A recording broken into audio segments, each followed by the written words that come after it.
Distinguished Professor Emeritus of Landscape Architecture. And the slide footnote is that he actually is with us tonight.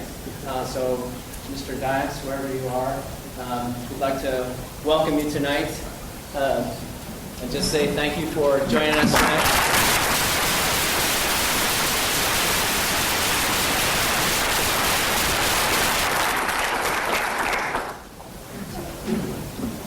Mr. Dias is a distinguished professor emeritus of our Department of Landscape Architecture, and this scholarship provides support for the top undergraduate student entering the professional program in landscape architecture. Mr. Dias also received both his degrees from this department in 1950, a bachelor's, and 1954 his master's, and taught in the department for an astounding 29 years, 1960 to 1989. 2008 recipient for Robert Dias Scholarship is Lauren Clark.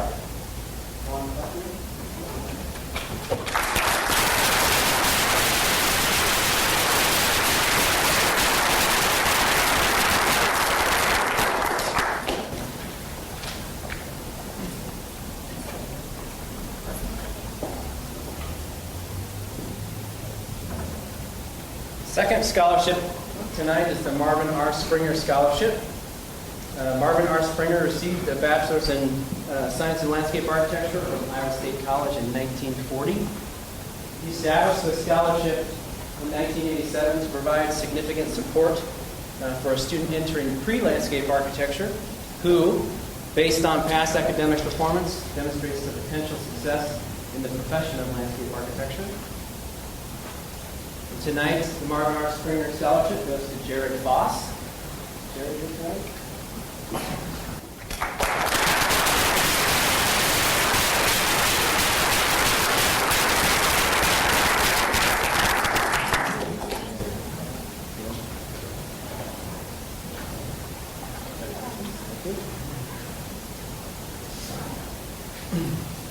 The next scholarship tonight comes from our local chapter of the American Society of Landscape Architects.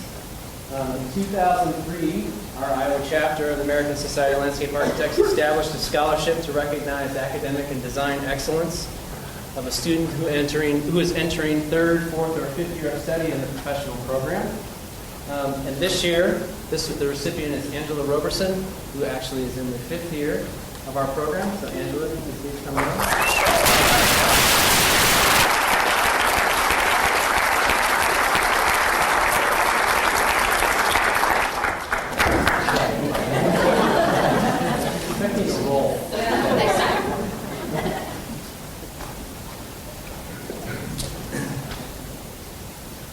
And lastly, we have the Barbara King Landscape Architecture Scholarships for Innovation and Entrepreneurship. Barbara King, CEO of Landscape Structures, established this scholarship. Several scholarships are awarded annually to support students who desire to undertake an independent, creative, and entrepreneurial research study. They submit work, application, talk with the faculty, and we guide them to help them prepare a proposal. They make the proposal and application. And this year, our two recipients are Jason Grimm and Stephanie Nelson. Jason Grimm is studying urban agriculture and using Ames as his case study. And Stephanie Nelson is studying stream restoration with middle school students also here locally in Ames. So Jason and Stephanie, can you please come down?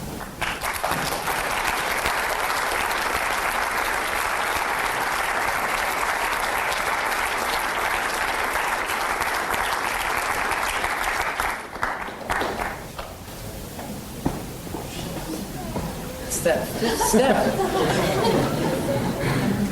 Congratulations. Ladies and gentlemen, 2008 Landscape Architecture Scholarship awardees.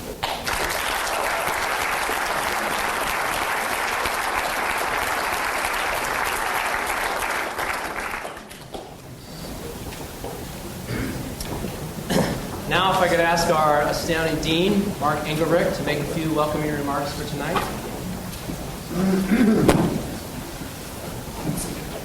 Carl, thank you.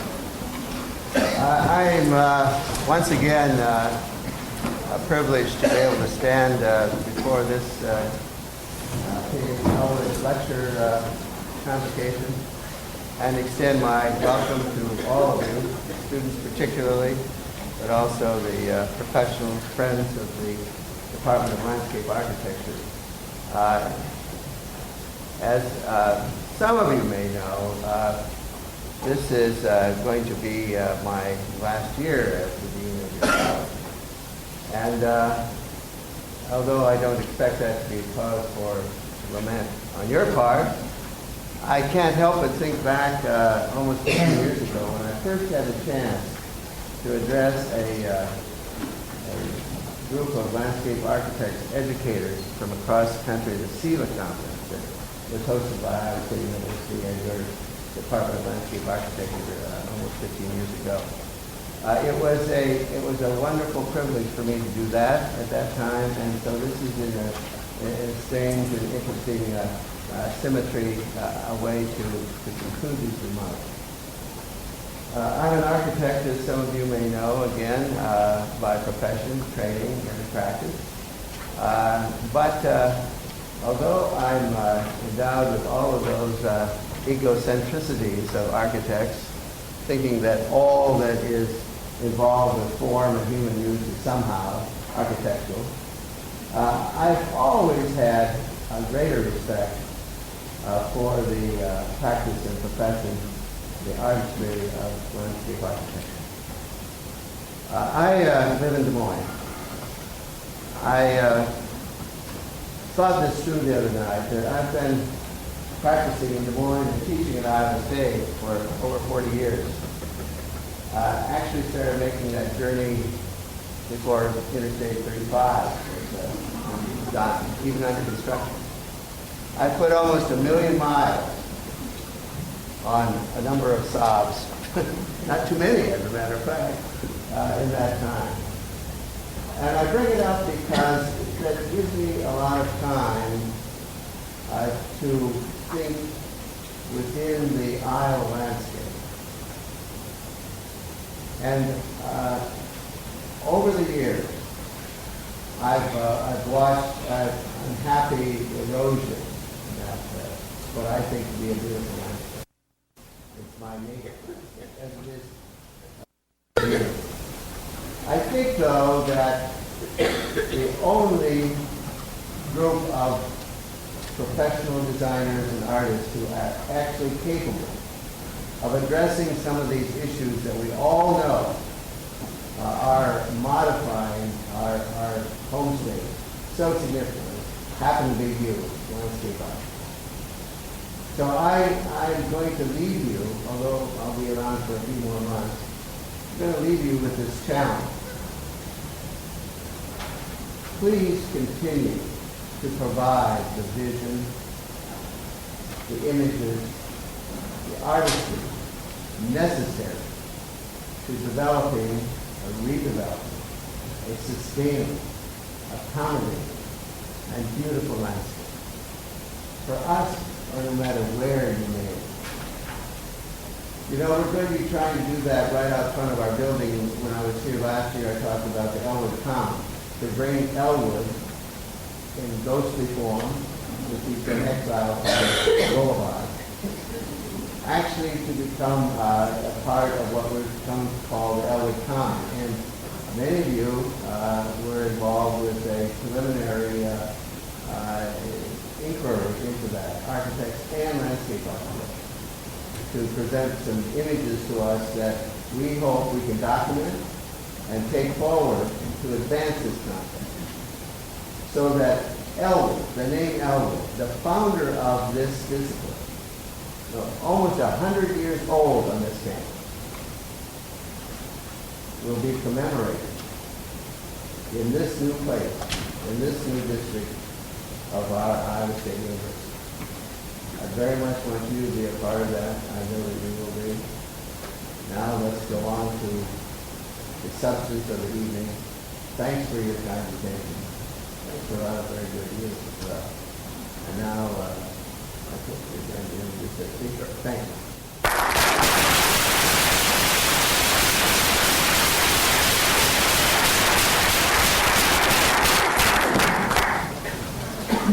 Thank you very much, Mark. Mark has always been a great friend of the department, to our little department, so, in this very big college. So, All right, so now on to the main act.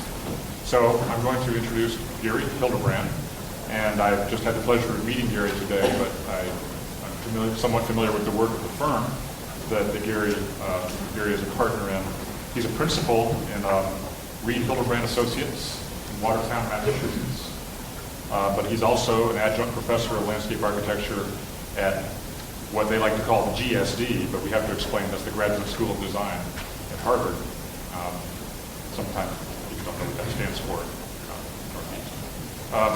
He was elected fellow of the ASLA, which is quite a distinction in 2001.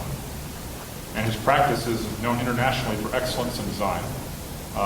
In the past 10 years, 45 awards, regional, local awards for design excellence, including ASLA President's Award of Excellence in 1997 and also last year. And so the diverse projects, and Gary's going to talk about his own projects, so I would have to, but they include many institutional things, institutional projects, campus projects, and work at places that some of you landscape architecture students know all about already. Mount Auburn Cemetery, Arnold Arboretum. And I was even intrigued to see that Gary has collaborated on a project in my home state of Georgia. And so probably he and I are the only two people in this room who've ever been to Palmetto, Georgia. You have. I've been. Oh, okay. Mark, well-traveled Mark is right there too. But also, very importantly, as I said, this is an intersection of scholarship and practice. And so Gary is also a teacher and a scholar, teaching a variety of seminars and studios at the GSD and also international programs. His scholarship ranges widely with a focus on critiques of modern and postmodern built works, including some people you've heard of, critiquing the work of Dan Kiley in particular, and Richard Haig, and the work of the firm Innocenti and Webble. So, without further ado, Gary Hildebrand.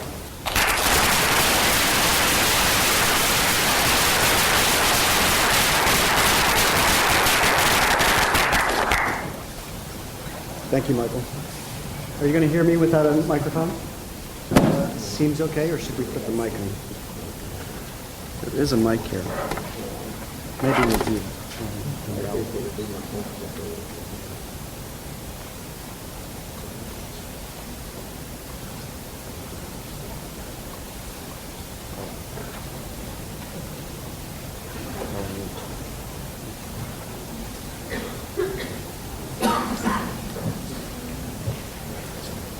Okay, the volume is up on that. Here we go.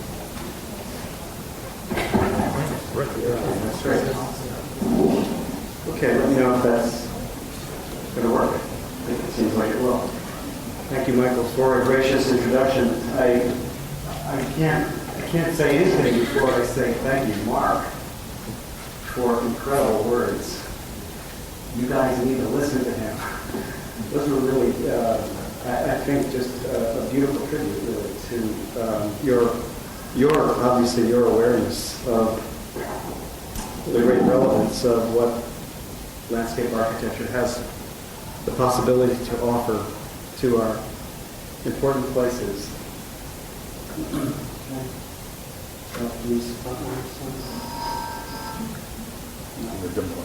Yeah, I think at least the ones toward the front. Great pleasure for me to be here.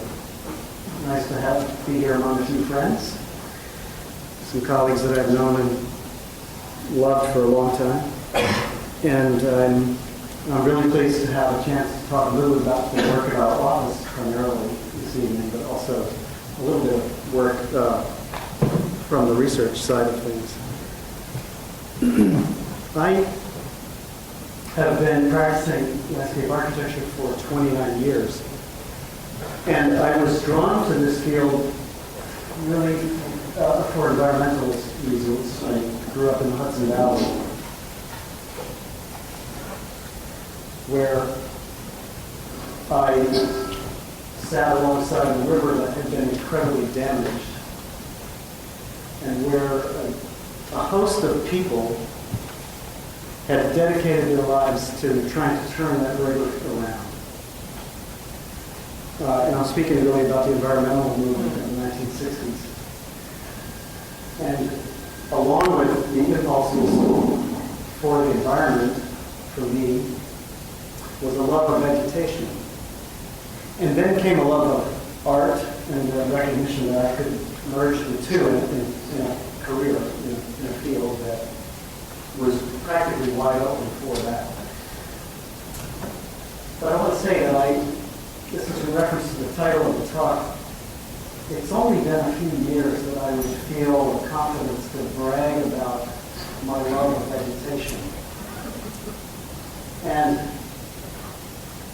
to profess a devotion to the expressive possibilities that vegetation offer. And partly it comes from many years now of teaching plants. And I'm not a botanist, I'm not a horticulturist, and I know my plants pretty well. Not well enough, but I know them pretty well. But I grew up loving plants, and in my adult professional life, I've been able to somewhat embrace that. And I think it's just plain underestimated in our field. And I think you all know it. You don't, maybe you're not yet encouraged to delve deeply into a love of plants, a love of what plants can do.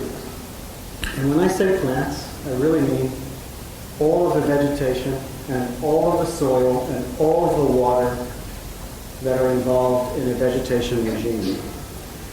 These images are just two of many, many favorites of mine, but they describe for me both the space within the vegetation that we tend to occupy in at least the temperate regions of the world. In nearly all the places that I work, I can carry out my preoccupation with the tree canopy and what is underneath it, kind of in spades. And even here on the plains, maybe even more so, the canopy is important because it's a measure on the horizon. It's a protection from the wind. You notice when you drive from Des Moines to Ames, when you see some farms, if there are any farms left on that corridor, the houses and barns are surrounded by trees. You get all of that. That space of the trees is really what I grew up understanding in the Hudson Valley. I couldn't articulate that, but that's, I think, what I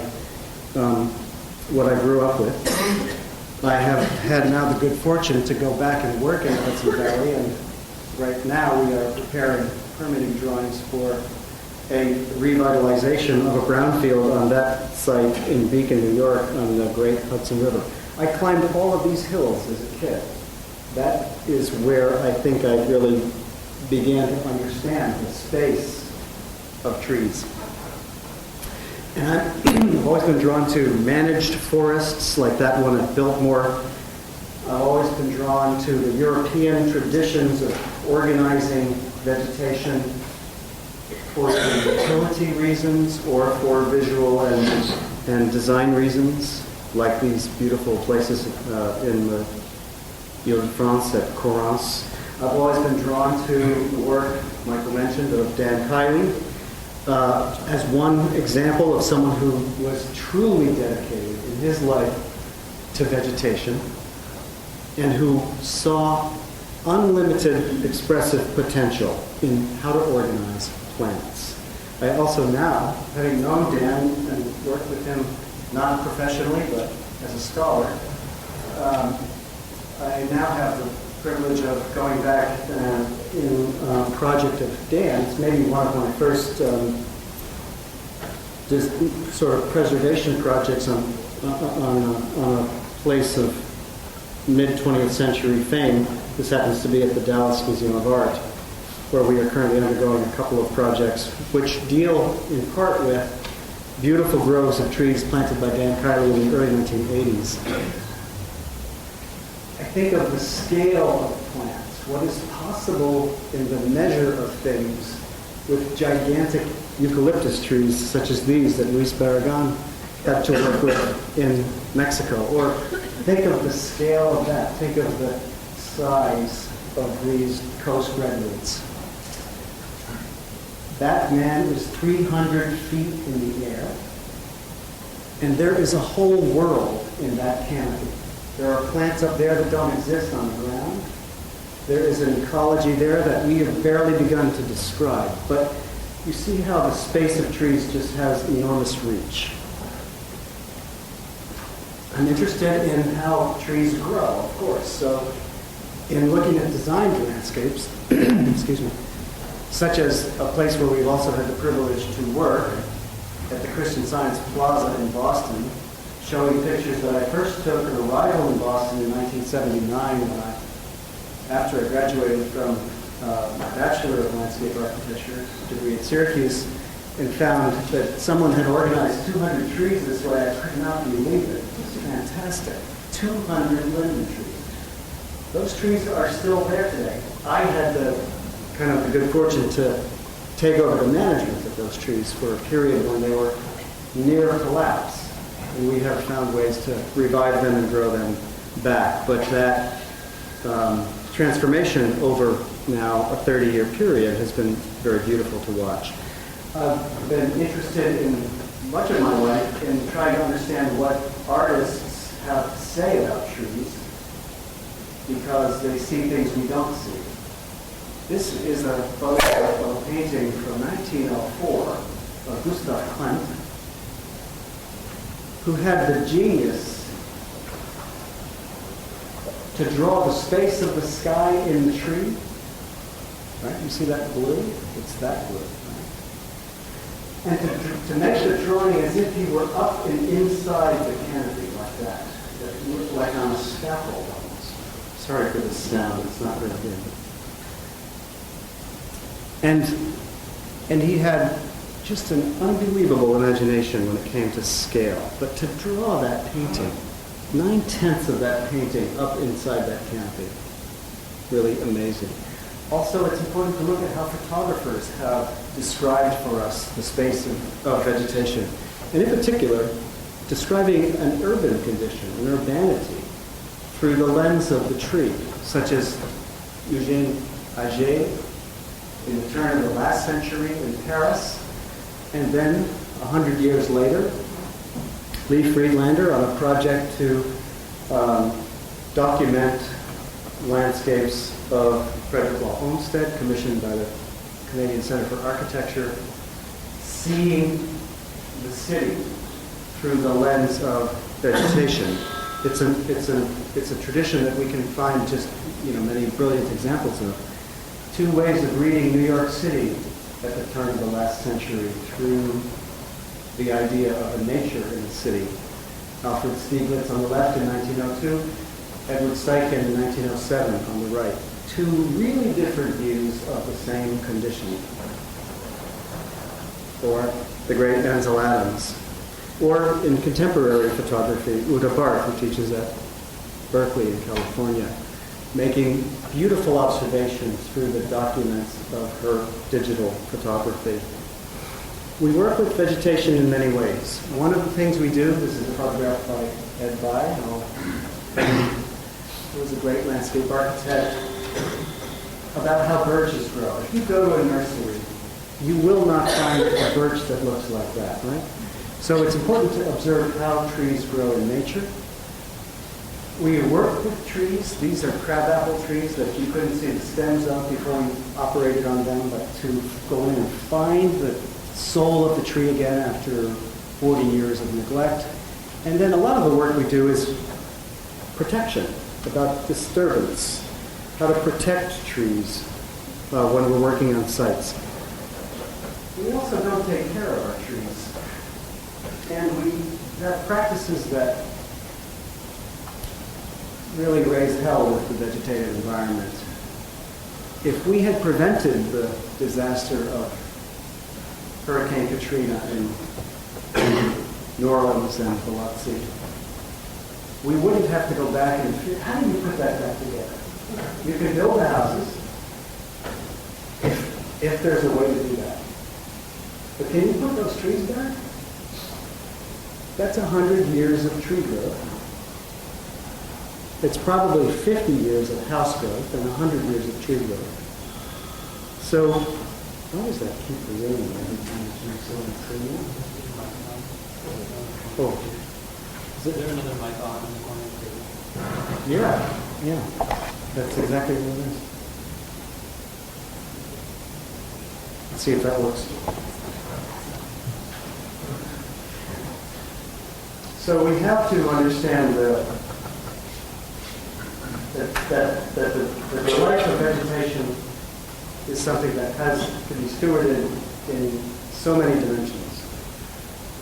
I'm going to show mainly projects tonight from my practice, but I want to just mention briefly a project at the university, Harvard University Graduate School of Design, which we have taken on over the past 2 years.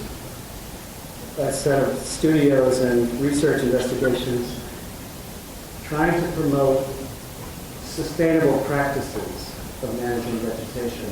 Really, the essence of it is this.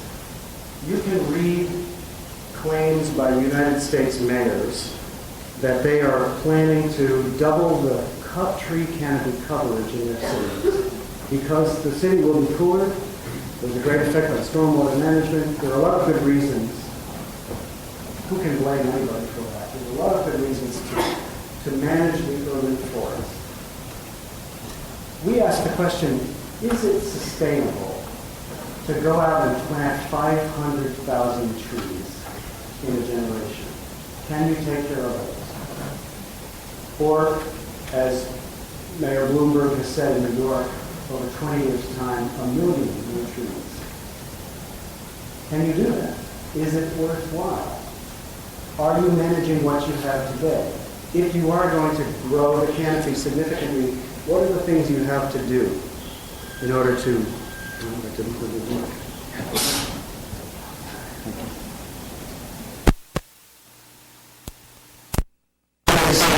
whole bunch of different sectors, so we look at South Boston, which has almost amount of tree coverage in the city. 1 tree per 15 residents. I know. And we also looked at several other cities, and these are just a couple of examples of what we've done. We've tried to visualize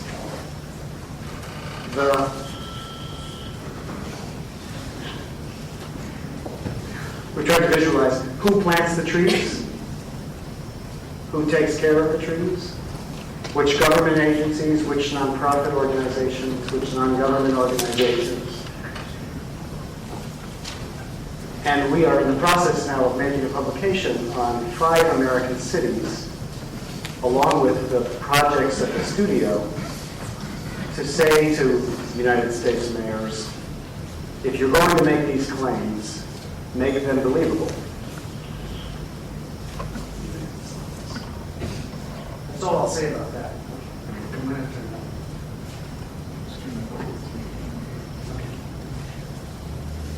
on. On to my practice. This is my partner and myself, and we have an office that looks sort of like that. There are about 25 of us. And I'm going to speak about 5 or 6 projects. We can describe our projects in many different ways. We've been thinking about describing them in these ways. One of the things we do is integration. In a way, it seems almost self-evident that a landscape architecture practice aims for integration. I'll come back to this. Sometimes what we do is we try to differentiate, make something that's not there.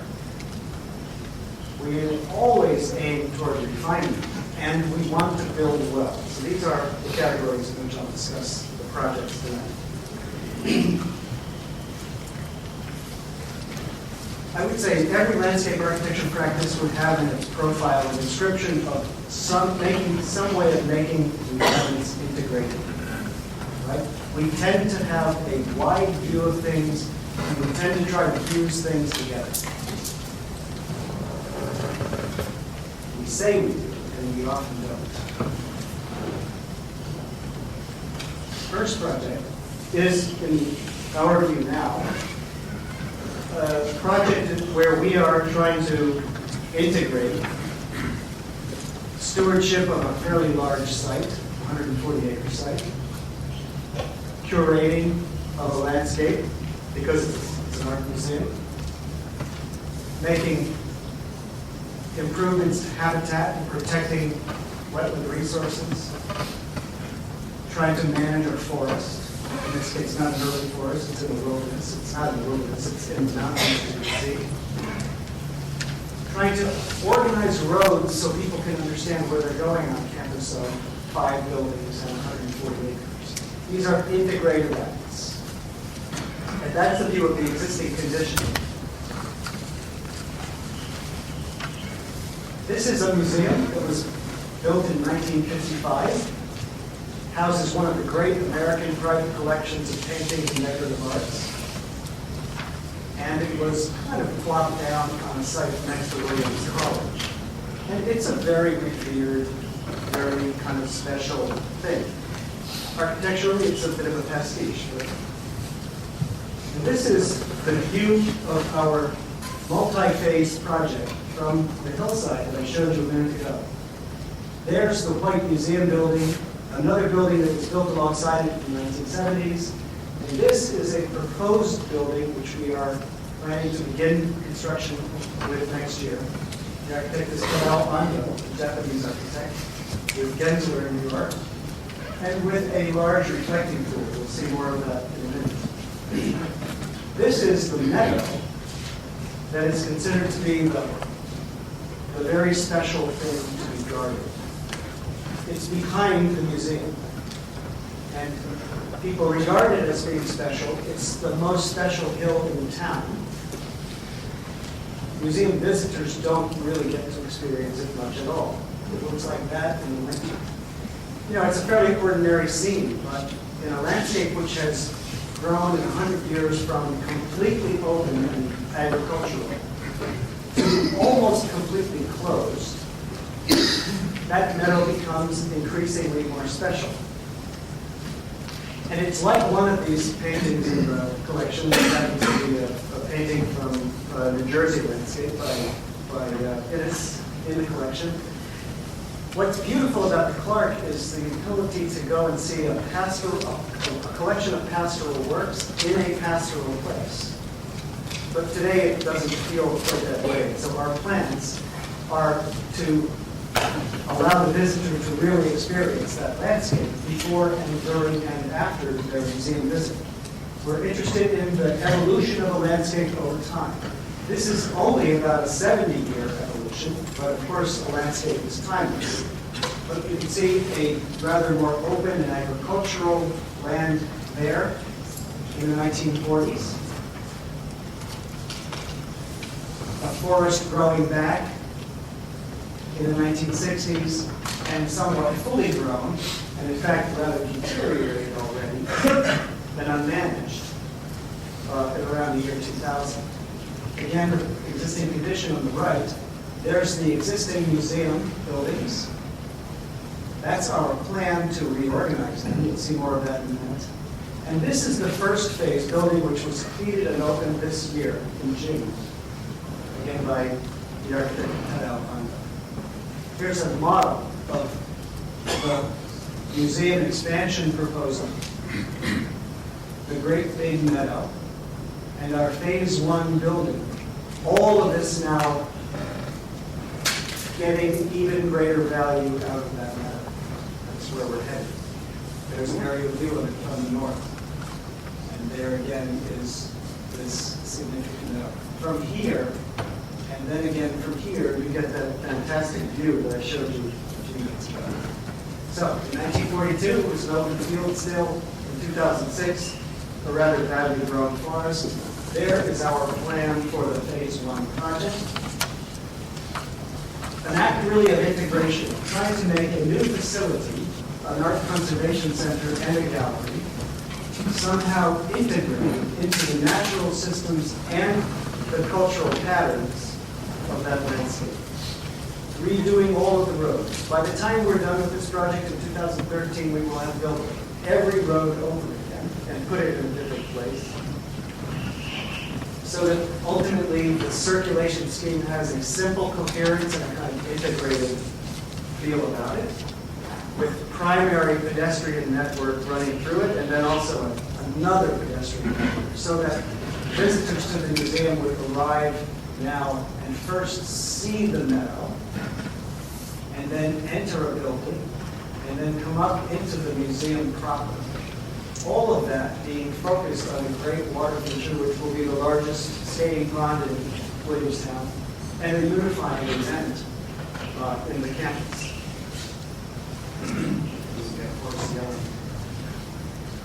For the Phase 1 project, we have, again, a hillside wooded in pretty poor condition. Really, I think we took down about 190 trees there, but probably only 3 or 4 worthwhile ones.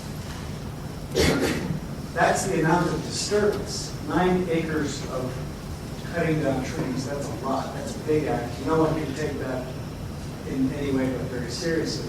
And that's the proposal. There is the topographic model project. There's the building by Hundo there. And our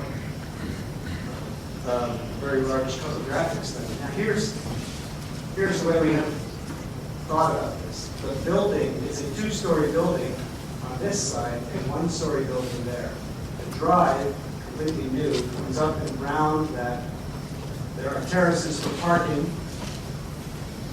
This is an event terrace. It also happens to work for firefighting. These grades are to enable a fairly sizable building on a very steep slope with another terrace here for mechanical purposes. And there's a view, again, another kind of digital model view. A wetlands condition here and a stream crossing. And now I'll take you just through something that really has to do with our integration of services between and among scientists, biologists, engineers. We don't do this work alone. We work with experts in soils, in flora and fauna, in engineering structures. There's the towline.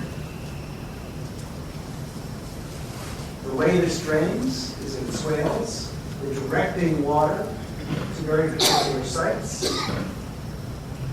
There is a giant underground temporary water storage facility, which is both delaying and recharging water, and then directing it to distribution areas and dispersal areas, which will then allow the moisture to go back into the forest edge. We have mixed soil here. This is one of the reasons we have to work with specialists. We can't design soil, but all soils need to be designed. We mix soils off-site. 2,000 trucks taking it back onto site in order to build this hillside. And as many colors as you can see there are as many applications of soil that we have on the project. Each of those is a different design for the support of horticulture, for programmatic uses, parking on the lawn, and so on. This is the expansion plan back now for Phase 2, which is going to be permitted early this coming year. And we've learned from the first project that our drainage provisions were too good, and we were draining too fast. And this was our drainage network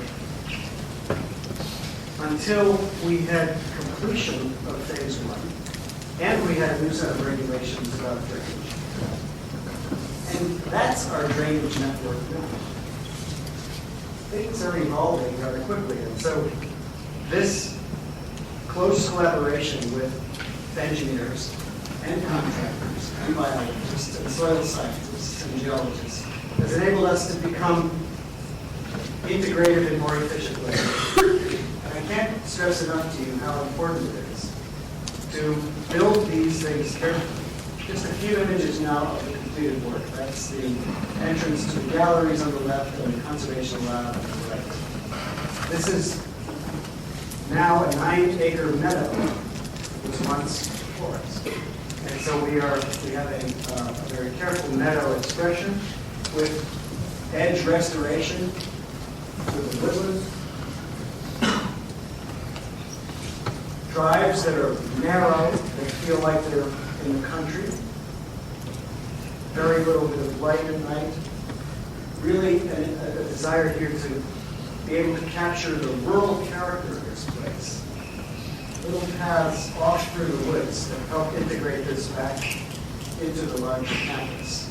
And these are thickets of birch. You see, that's not how you would expect birches if you go to the nursery somewhere here between Ames and Des Moines. But planting these things close together as they grow in the woods, so that eventually we have a restoration of the edge of the wood. And finally, the construction of a bridge which is made of wood, which lets you know as you travel over it that you're going over a stream crossing. So sometimes we work hard in thinking about how integrated we can. Sometimes we do what seems almost like the opposite. Sometimes we want to foreground our act. We want to make something in contrast to what's there. We want to make something that's never been imagined there before.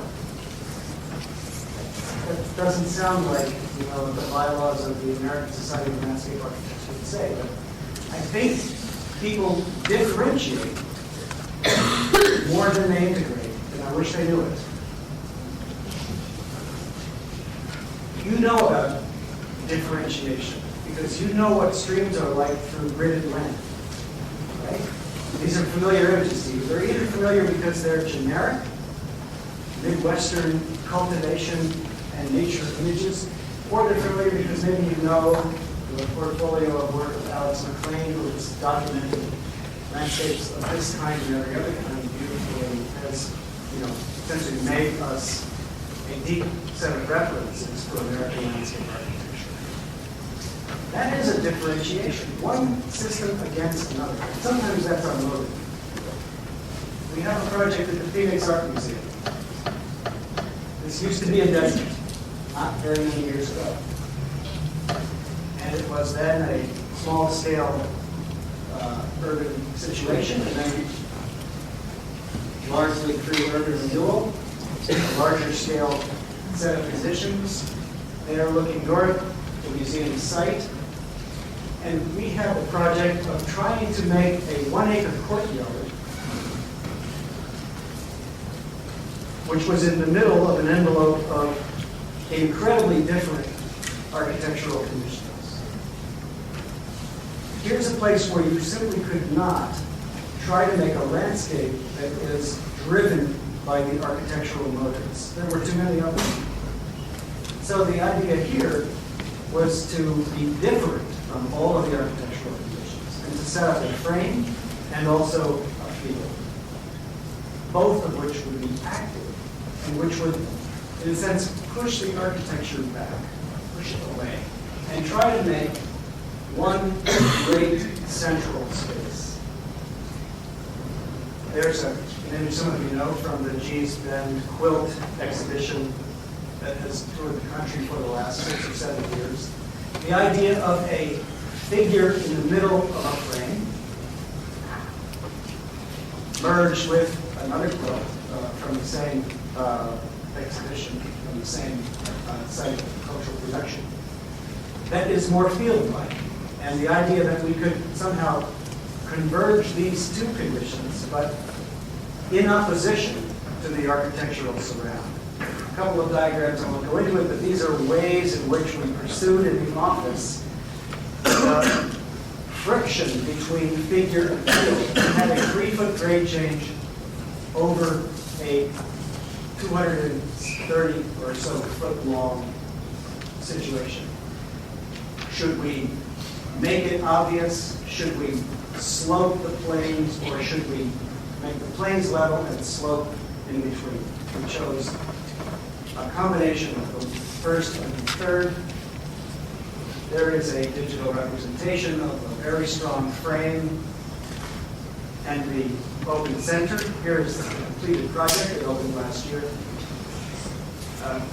What will become a strong evergreen frame, and it's the site of a sculpture court with intimate spaces in the edge. So the frame is not just an oblique condition like that. The frame itself has a field condition within it. It has variety within the frame.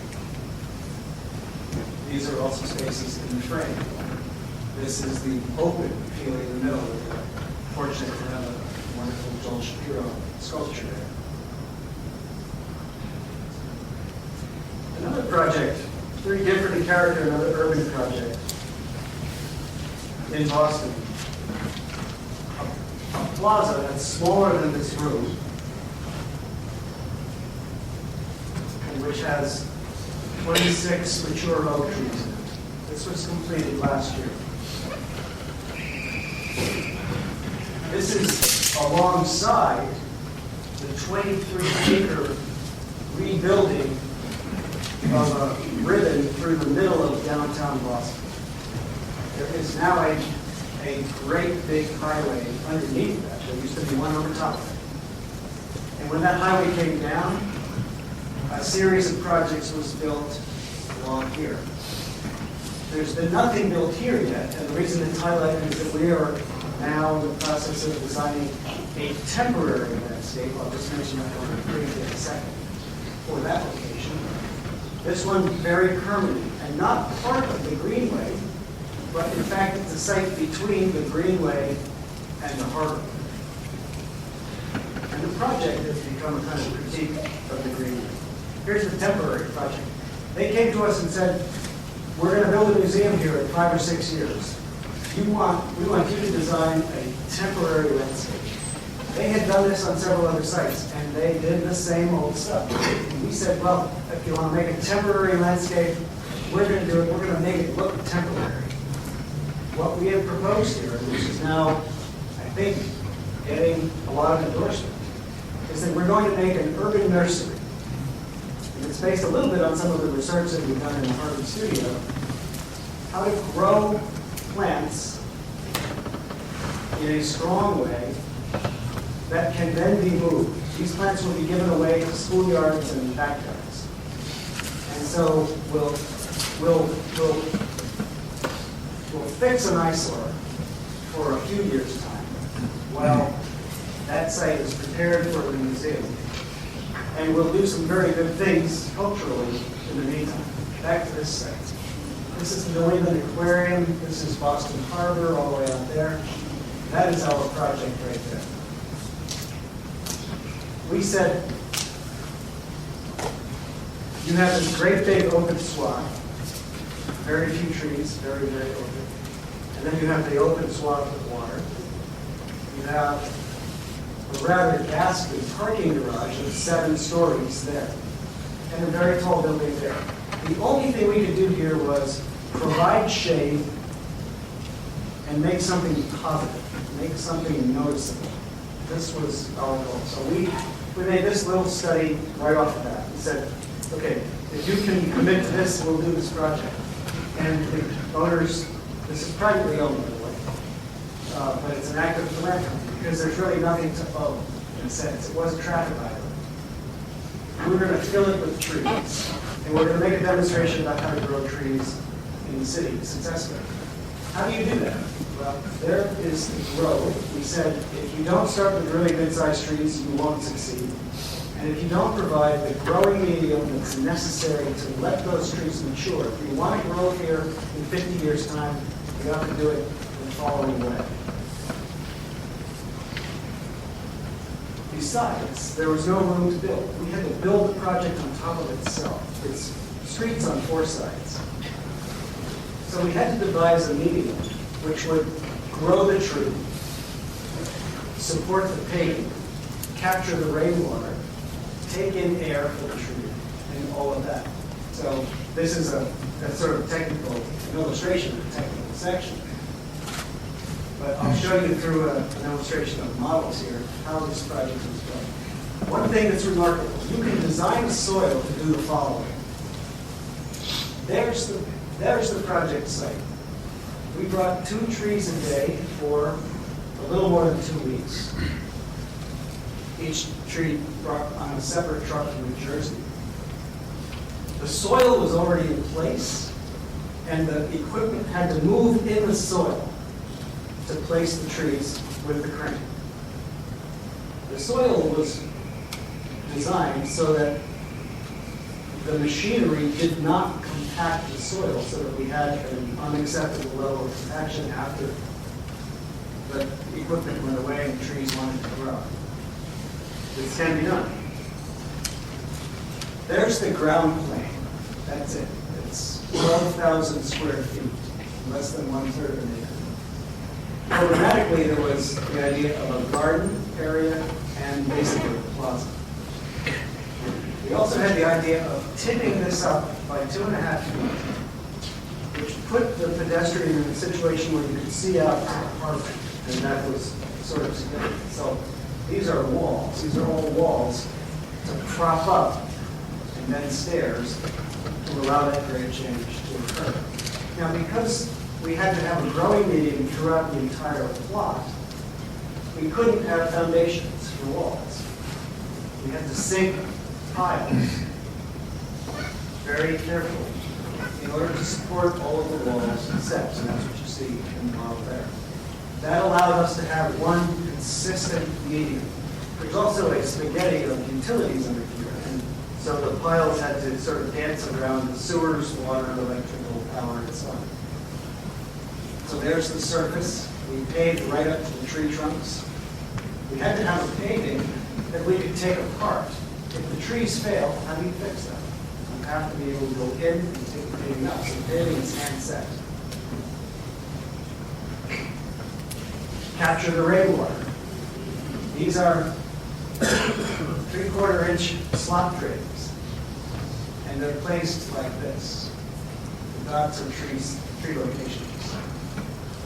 Surface water runs from there back there. It's intercepted by the drains and then introduced through a lattice network in the crushed stone below paving so that it can resupply the root balls directly with rainwater. We also then have supplemental irrigation and sensors so that if the trees are dry, we know, and we can turn the irrigation on to do that. So then there is infiltration and drainage. There's also under drainage. If we get too moist, the drainage is carried away.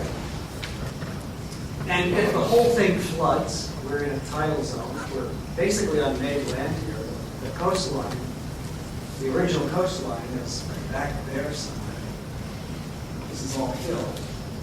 If the whole thing gets full of water, it gets pumped out into the regional sewer network and into the harbor valley. So it's a kind of it's like the ultimate sophistication of making an environment to support the horticulture of the tree canopy in the city and to do all of those other things. And there is a picture of from just after installation from the parking garage above. Just a couple of images of the construction. We had the idea of lighting this park not with poles of lights, but with little cans stretched on wires. So they provide light at the street, and then a little bit of festival lighting in the park, so that the character of light, because there's enormous ambient light from buildings surrounding us, there's actually a very intimate kind of light inside. There's no pools of light. There it sits alongside the Customs House Tower in Boston. We had the goal of making this park instantly identifiable and instantly attractive for its shape. And so against all the openness of that greenway, which has little trees and not many of them, and the expanse of the harbor, this project has really differentiated itself from its surroundings. One other little differentiation project. We, in our practice, also do a lot of work for private landowners. And this is really where you get one of the great joys. It is just an unbelievable thing to help people who are already oriented to their land to understand it in deeper ways. And we know how to do that. We study the land. We try to bring forward its capabilities. its history, its culture. And some of these things the owners know, and some of them they don't. Sometimes people will tell you that landscape architecture, would really succeed if you couldn't tell someone who'd done anything. Please don't buy that. You could look at this and say, well, what did you do? That's okay. Well, we did a lot here. And we cut away all of the edges of this forest. It's not a lot. It's about 10 days of work. The forest used to be about there. And we brought forward that little growth of trees there. We went back to that birch there, that kind of beautiful 60-year-old birch back there. We cut paths through a meadow. It just seems like it's not a big deal in a way. It's really a very big deal also. That owner asked us to come and do work here, but he didn't have anything in mind. He said, I have 500 acres. I love this place. It's neat for me. I think you guys can make it even more. A little house, a colonial house, a beautiful little thing, and a barn, a couple of tobacco barns. And I'm sorry, you can't really read the drawing, but this is the edge of wetland right here. And all of that is upland forest. And they have, we've cut all of those trails through the field and all. All of that is wetland. That is the largest wetland in West Stockbridge, Massachusetts. We're right in the middle of the southern verges here. We had the idea that maybe you could get the wetland to be more a part of their world, their experience. They used to look at it. They could see it from the house. They could see it from their trails up here. So we had the reach to say, could we get out in the wetland? And it just seemed like everybody said, don't even try. It's really hard to do. In the end, what we did was we made a half-mile-long walk, all in water. With 2 little spurs to out into the middle of this great big wetland, 40 acres of wetland. We had to do a habitat study. We had to really understand all of these conditions. We had to prove to the local conservation commission. It took us 9 months to prove this, that we could make this beneficial. That's the obligation. It's a wetland. It's a protected resource. Your obligation is to prove that your project can be beneficial, or you can't do the project. How could we make a walk with low impact? We made the walk with driving poles with screws on the end into the mud, about 5 feet down, beautiful screws, and supporting the walk on black locust girders, and then making the decking on locally milled hemlock. Very, very low impact, all done by hand, no machinery except saws. There you can see the workers in waders every day for 4 months. That's how it leaves the land. And that's how they get the edges. Because we had to go and stake this thing with GPS, survey it, make the study, bring the Conservation Commission out in waders, walk the staking, change it here and there, and then got permission to build it, and then you build it, and then you cut the edge because it snakes through. This is the kind of beautiful surprise of this thing. And when you go around curves, you have to do that. You have to go around a curve. So every board gets cut on radius. Conservation Commission said, we have issues with this in many ways. Well, one of the issues is shading of the environment below the deck. It doesn't work for us. You're going to prevent certain aquatic and terrestrial organisms from getting the full benefit of their existing ecology. And so they made us raise it up. In some places, it's 28 inches over the water. And I was so against this. This is going to ruin that. Anyway, it turns out to be a beautiful characteristic because as it moves through some of those areas, it goes also like that. And it's really a beautiful experience. The thing is, this is a place where nobody has been for at least 100 years. No person has been there except on ice. It is wet. It's always wet. And so we gave the owner a gift in a way. They'd never been there. And their words were, "This is just a great discovery." The owner said, "Do you think this is going to be worth the money?" No, it's a lot of money. I said, "Well, you can't put a value on that. You have something no one has. You have something no one has." And I think they really like it. It's a great experience. And the last category is in some ways a convergence of the first two. We work in a lot of different ways. In the end, I think we always aim for some level of refinement. Refinement can mean a lot of things. Each of you could write, a one-pager. If you want, I'll read it and I'll send it back to you. Tell me what it means to propose a refinement. Well, a lot of the time what we do in our practice is we take away. We refine by subtraction, by reduction. We try to find a quiet moment. That's one thing.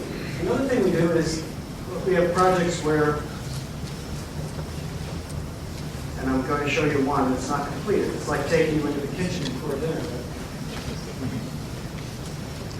Where we do a whole lot of things which help an owner to get to a place where their life is more fulfilled. The last project, which is a differentiation, do that. And in the case of the project that I want to speak about, this is just an image of, refinement. There's one other way to describe this that we discussed in the office, which is that refinement can be something evolutionary. You can refine your practice over time. And so we're thinking about it in that way. And sometimes we're able to work on projects as the next one for 5 or 6 or 7 years, and we refine the idea along the way. So this attitude of refinement can, I think, operate in quite a few ways. Now, just a sideline here, but another means of refinement, I think this will be useful for a few people in the room in particular. When you go to work on a landscape that's been designed by someone else and which has a certain legacy to it, you have to think about your work as refinement. You have to think about the values that are embedded there, and you must make that better. You cannot erase all of it. You erase some of it. You can take some of it away. We have the fortune in this time of working on 3 of the major spaces in the campus of the Massachusetts Institute of Technology. These spaces were all designed in the 1950s and 60s and early 70s by significant people like Ken Kiley, Eero Saarinen, Hideo Sasaki, Stuart Dawson, Peter Palmer, and a whole lot of other people. The spaces of Eastman and McDermott Court, ISA's plan really implemented by the Sasaki office. Saarinen's great work. The architects in the room will know that building, the chapel, the great chapel of Kresge at MIT. And we're also extending this legacy. We're redoing this legacy and also extending it into a place which has been a laboratory, a parking garage, and a parking lot for the last 50 years.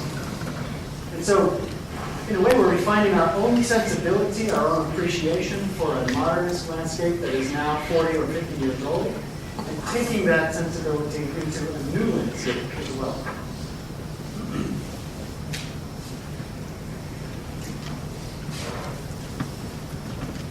Our work takes us to a lot of places, and we have done a lot of work in the last 8 or 10 years in Texas.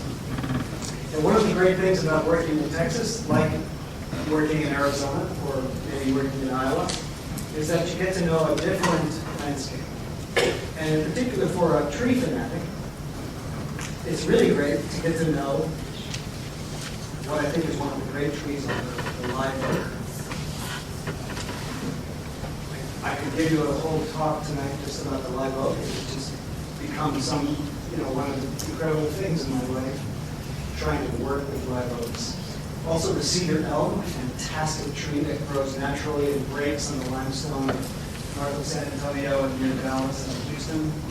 And the pecan, which is probably the most important hardwood in North America for civilizations as long as 8,000 years ago and up to the 1920s or 30s.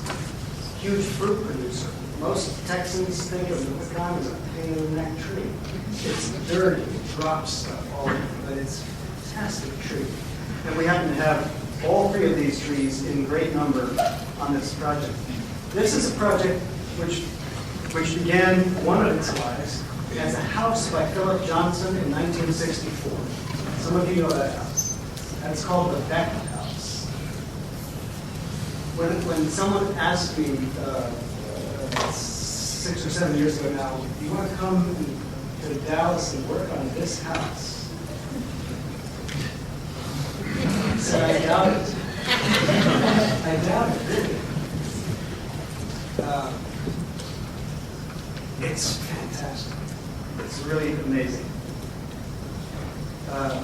It looked like this on my first visit, just like it did in that photograph, which is really from Willie Lewis's book. There's a pecan orchard, a 50 or 60-year-old pecan orchard, maybe 70 years old, in fairly poor condition.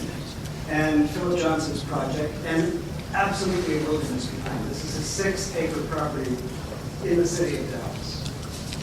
And, you know, when I got the photographs, I said, probably not, but when you go there, you know, it's just already sort of amazing. This is a photograph taken this summer where we are in substantial completion of this portion of the project, the same portion we've been looking at in other works here. And in terms of refinement, this is a young couple who has bought this property really to bring about a kind of revolution in their own lives with their art collection. And they will produce what may eventually become a public collection of art. And so we had the task of also working with several artists to cite works within our own project. And this has not been an easy thing to do. Because, you know, my instincts are generally that we're working on the art already. So, you know, I don't really want more art. But it's okay. This is a work by Ulrich Ripprein, the German artist. It's a work like a lot of his other works. I'm afraid for me that work really clobbered the pecans.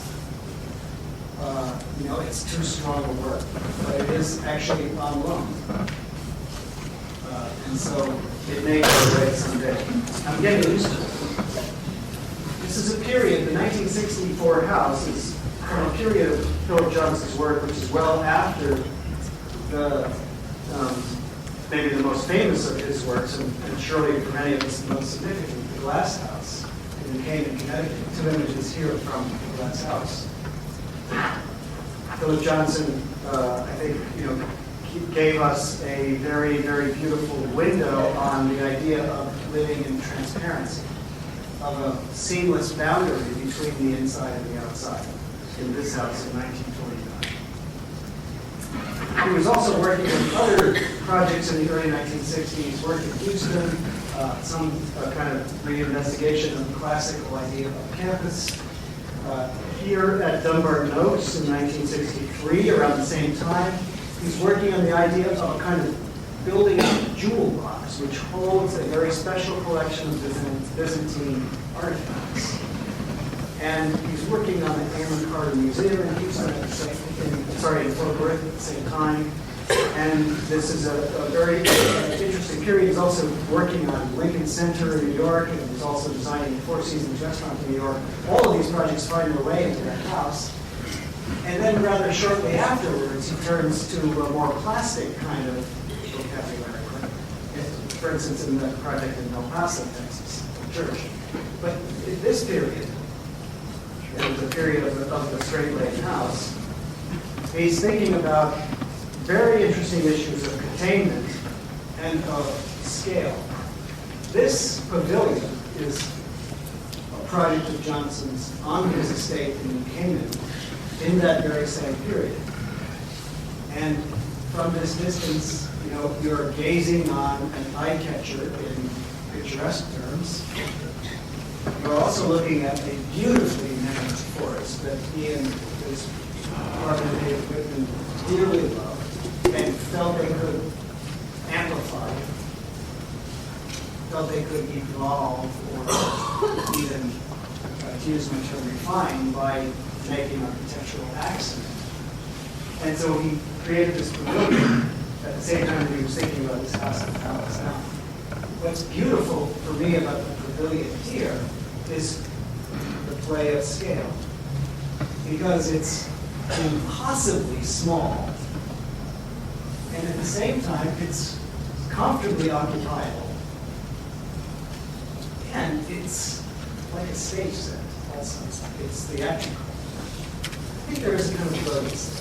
We tried to at least understand that in working with this house. And one of the things that we did here, the architects were accommodating, they hadn't even thought about this in renovating the house. Johnson's house basically didn't even consider the stream just beyond it. It was focused on the orchard, the counter orchard, and it made big retaining walls as a kind of glint, almost a Palladian house in a way, but in fact with less relationship to landscape than Palladio. We made a serious intervention to try to let the house feel connected with the site. That we started to believe was a refinement. Okay, this is going to sound like hubris, I suppose, to some of you. We were extending Johnson's project to the landscape. That's how we wanted to see this project. There's the plan. There's the pecan grove. It was, of course, bigger than this property. It ran down the whole street. There's the street. Johnson made a little bridge, just like the one he has in Canyon. And there was a swimming pool over here, but not so much development. We recognized that order, the order that Johnson inherited of the orchard. And we thought there was a bigger order, which is that of the surface geology, of the drainage condition through this part of the valleys, of the hydrology, of all of the moisture moving this way and this way toward the creek, which gets very, very full occasionally during the year. So there's the, sorry, you can't read the plan so well. There's the grid of the orchard and the axis of the house aligned on the middle row of those trees, very clever, very simple. And this is the order that we said we could respond to and try to feel the landscape here in this project. And so we created that rotation. This is what it looked like. Just a mess. We get this photograph, and there's another reason why I said probably not. So, over a period of years, we began to work on the forest, work on the canopy, which is a mixture of cedar elm and live oak, pecans to our backs. And we also tried to get the rotation of the creek to become evident throughout this part of the site. And we built 4,000 feet of those little curves to amplify that topographic idea of a relationship to the geology, to the surface geology. So there we are trying to work in the trees. There's a guy up here somewhere. There he is. Take the lousy trees out and try to preserve the good ones. We had lots to work with. They were very wily, as cedar elms and live oaks will be. That's how they're starting to look now. You can revive these trees. And so, it's a great joy for me. We have really just given an enormous kind of stimulation by doing careful construction work, soil work, moisture work, and preservation to get this canopy to come back so that we can reoccupy that space below the canopy.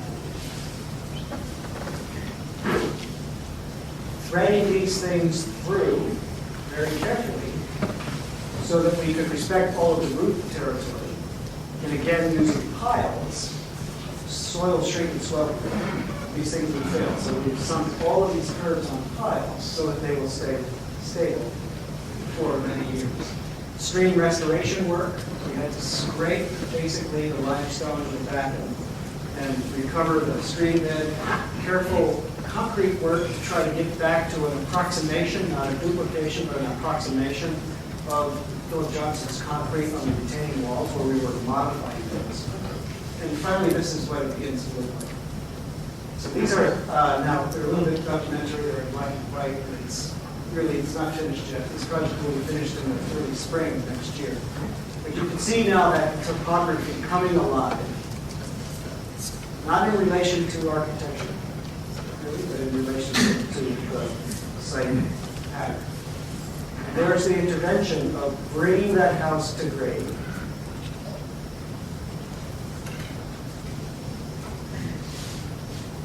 Re-inhabiting this plinth, which was heretofore just very stiff and forlorn. And there's a pair of views looking back toward the house, and then looking back upward across the creek toward the swimming pavilion. A new sculpture here by Tom Ford.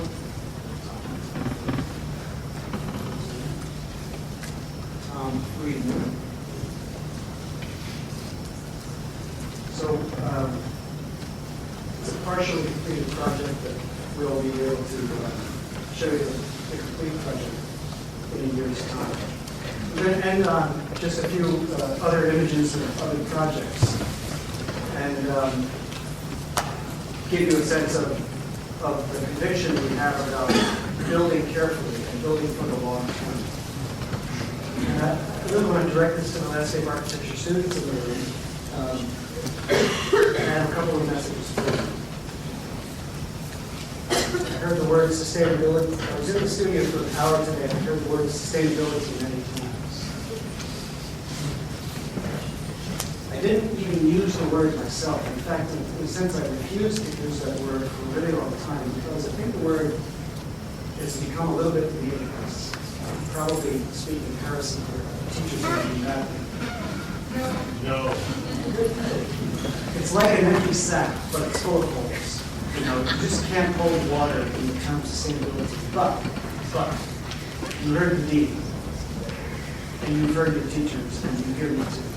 What's incredible is that you're entering the field in a time where the culture demands that we think sustainably. And you have grown up also with that belief. That's unusual. That's not really happening before. I was a product of the environmental movement of the 60s, and it really affected me, but not in the way that I think our students today are affected. Clients demand it, and our students demand it. If you want to propose an esoteric project that the Harvard graduate school design, good luck. Because the students want to work on recovering waterfronts and on unmanaged settlements in neighborhoods in St. Paulo. Because I think there is a sense of urgency involved. And that sense is very present in the schools. And we have to make something of that. I think the words of your dean, you really need to take seriously.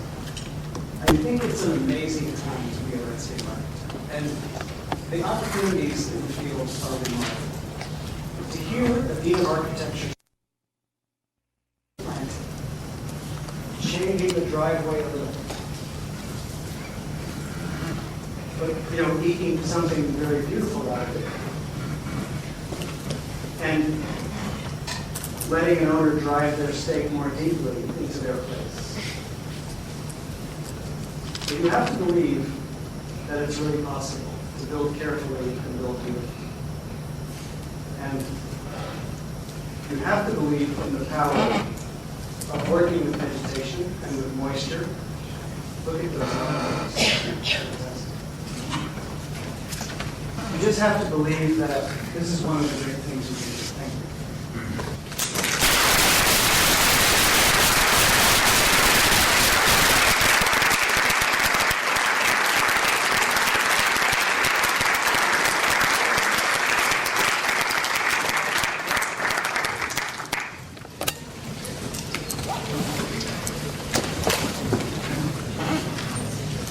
Gary would be happy to take some questions before we wrap up things for this evening. So,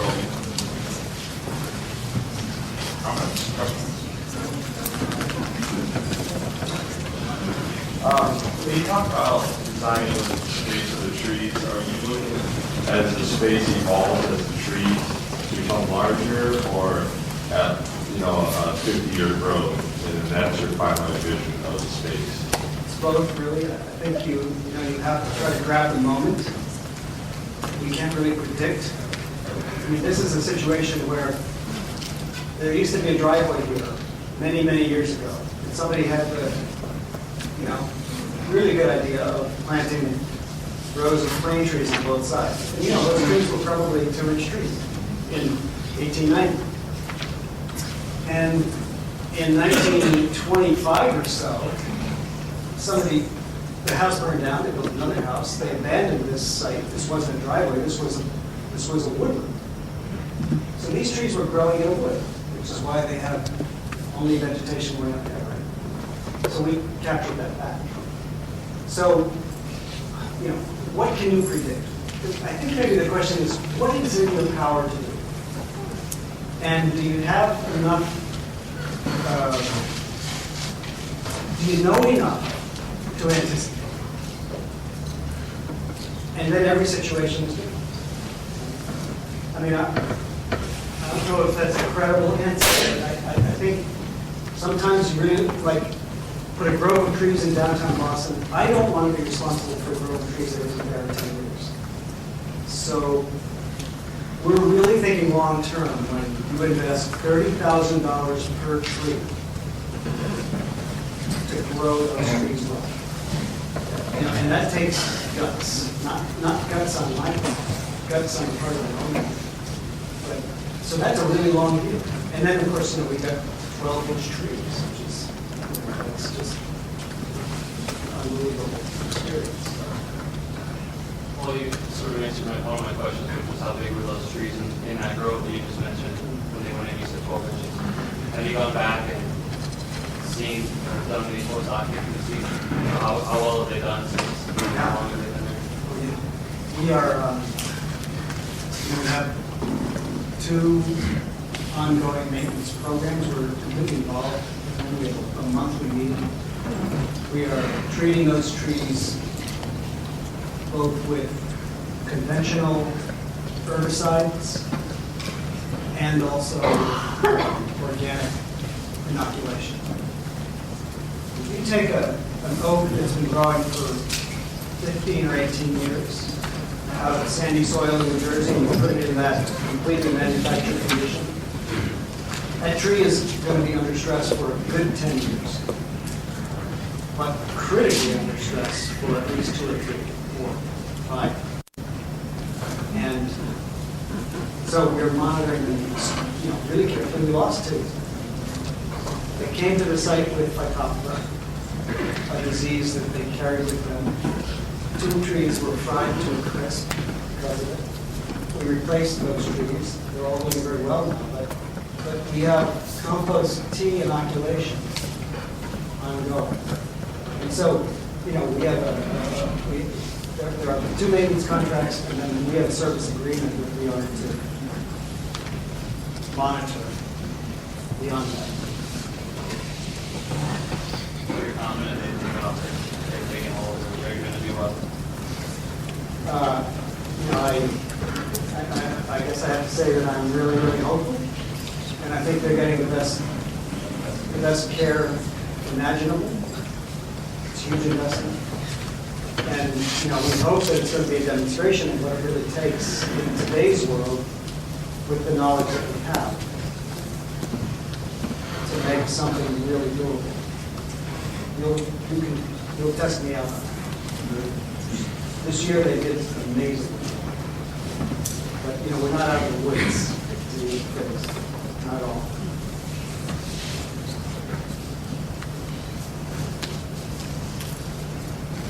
Thank you all for listening. And pay attention to the trees.